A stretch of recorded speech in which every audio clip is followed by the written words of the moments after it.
الحمدللہ رب العالمین والصلاة والسلام علی سید المرسلین اما بعد فاعوذ باللہ من الشیطان الرجیم بسم اللہ الرحمن الرحیم۔ السلام علیکم ورحمۃ اللہ وبرکاتہ۔ آج میں آپ کو بتاؤں گا ایک احسان فراموش بھیڑیے کی کہانی۔ ایک شخص کسی گاؤں میں جا رہا تھا کہ ایک خوفزدہ بھیڑیا دوڑتا ہوا اس کے پاس آیا اور فریاد کرنے لگا، اے رحم دل انسان، شکاری میرے پیچھے پڑے ہیں، تم مجھے اپنے تھیلے میں چھپا لو تو میں عمر بھر تمہارا احسان مند رہوں گا۔ یہ سن کر اس شخص نے اپنے تھیلے کو خالی کیا اور بھیڑیے کو اس میں چھپا کر آگے پیچھے کی چیزیں رکھ دیں۔ اتنے میں شکاری بھی آ پہنچے اور اس شخص کے بارے میں پوچھا اور بھیڑیا کی تلاش میں آگے بڑھ گئے۔ ان کے جانے کے بعد بھیڑیے نے آواز دی، میرا دم گھٹ رہا ہے، مجھے باہر نکالو۔ اس شخص نے تھیلا نیچے رکھا اور بھیڑیے کو باہر نکال دیا۔ تھیلے سے باہر آتے ہی بھیڑیے نے نوکیلے دانت دکھا کر کہا، بھوک سے میری جان نکل رہی ہے اور میرے پاس کھانے کے لیے کچھ نہیں ہے، اس لیے میں تمہارا گوشت کھاؤں گا۔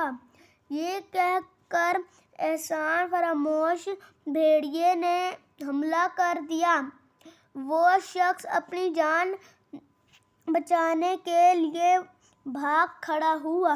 اسی دوران میں اسے ایک بوڑھا آتا دکھائی دیا۔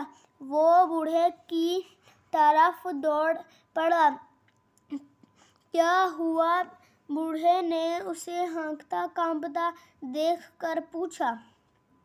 اس شخص نے پھولی ہوئی سانسوں کے دوران بتایا، اس بھیڑیے کے پیچھے شکاری لگے ہوئے تھے، میں نے اس کی جان بچائی مگر اب یہ مجھے کھانے کے لیے دوڑ رہا ہے۔ آپ مہربانی کر کے اسے سمجھائیں کہ احسان کرنے والے کو دھوکہ دینا بری بات ہے۔ اتنے میں بھیڑیا بھی آ پہنچا۔ بوڑھے نے اس سے پوچھا، کیوں بھیڑیے، تم احسان فراموشی کیوں کر رہے ہو؟ بھیڑیے نے جھوٹ بولتے ہوئے کہا، کچھ شکاری مجھے شکار کرنا چاہتے تھے تو میں نے اس سے مدد مانگی، اس نے میرے ہاتھ پاؤں باندھ کر تھیلے میں ٹھونس دیا اور فالتو کا سامان بھی اوپر سے بھر دیا، حتیٰ کہ میرے لیے سانس لینا بھی مشکل ہو گیا۔ پھر اوپر سے یہ شکاریوں سے کافی دیر تک باتیں کرتا رہا تاکہ میں بے ہوش ہو جاؤں اور یہ مجھے لے جا کر فروخت کر دے اور رقم کمائے۔ اب تو میں اس کا گوشت کھا کر رہوں گا۔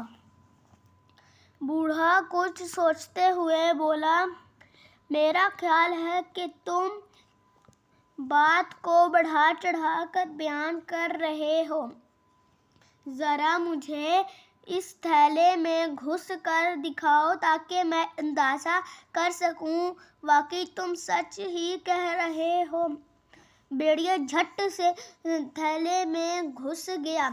ادھر بوڑھے نے تیزی سے تھیلے کا منہ بند کر دیا، پھر اس شخص کے ساتھ مل کر بھیڑیے کو خنجر سے ہلاک کر دیا۔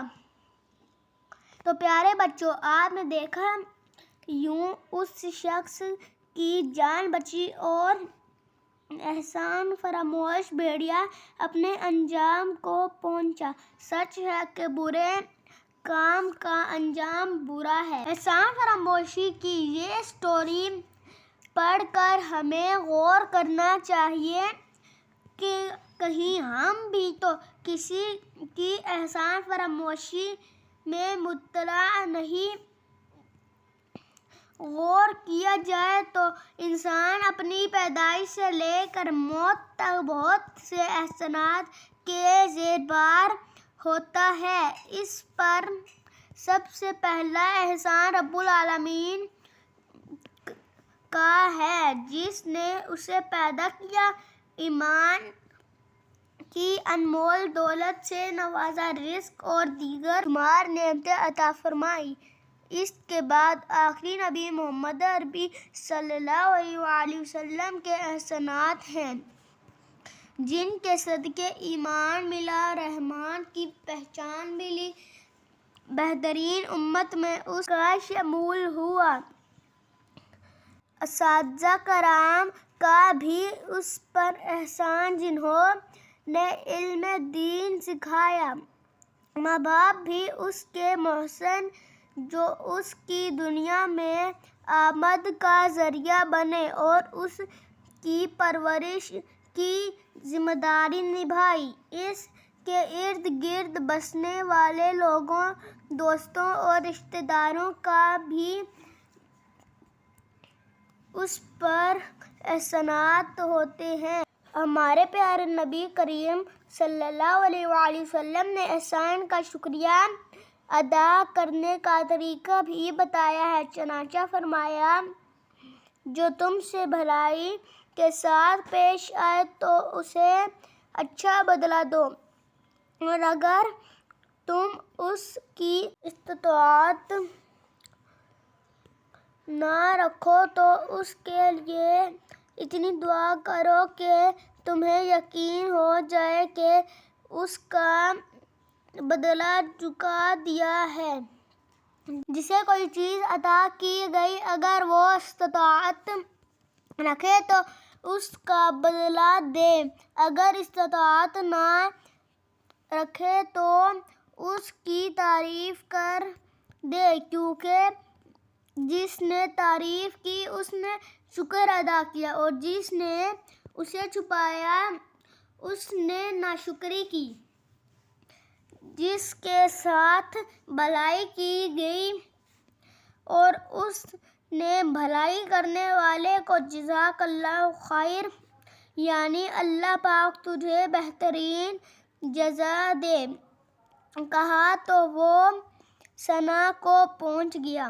یاد رکھیے، اس میں کوئی شک نہیں کہ کسی مسلمان کو مالی نقصان پہنچانا، اس کے عیب اچھالنا، اسے دھوکہ دینا، اس سے تکبر کرنا، حسد کرنا، بغض و کینہ رکھنا، اس کی غیبت کرنا، اسے بے عزت کرنا بہت ہی برا ہے، لیکن یہ سب کچھ اپنے محسن کے ساتھ کرنا بدترین ہے، کیونکہ اس میں احسان فراموشی بھی ہے۔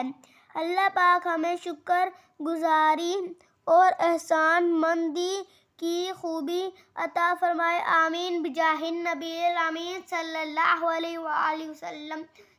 صلو علی الحبیب صلی اللہ تعالی علی محمد صلی اللہ علیہ وآلہ وسلم۔ مجھے اپنی اور سارے دنیا کے لوگوں کی اصلاح کی کوشش کرنی ہے، انشاءاللہ عز و جل۔ I must strive to better myself and the people of my health، انشاءاللہ عز و جل۔